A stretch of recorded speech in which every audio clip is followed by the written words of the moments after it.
Amara eta Herrera arteko ibilbideak geltoki berri estreinatuko du hemendik 15 egunera, Intxaurrondoko geltokia.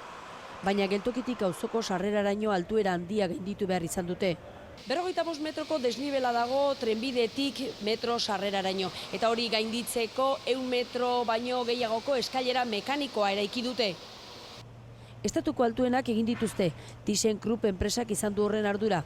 Bilboko metrokoak ere eurek eginak dira, eta oso modu seguruan jende asko igo eta jeisteko gaitasuna dute.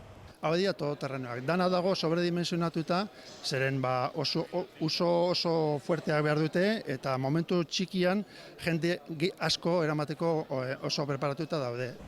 2 minutu eskasean jaisten da trenbidera eta ordu betean 10.000 lagun atera ditzake.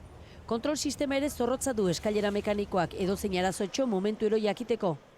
Urriaren 4tik aurrera Intxaurrondoko 16.000 biztanlek metro geltokia izango dute 5 minutuan erdigunera hurbiltzeko. Herrerak ere geltoki berria estreinatuko du.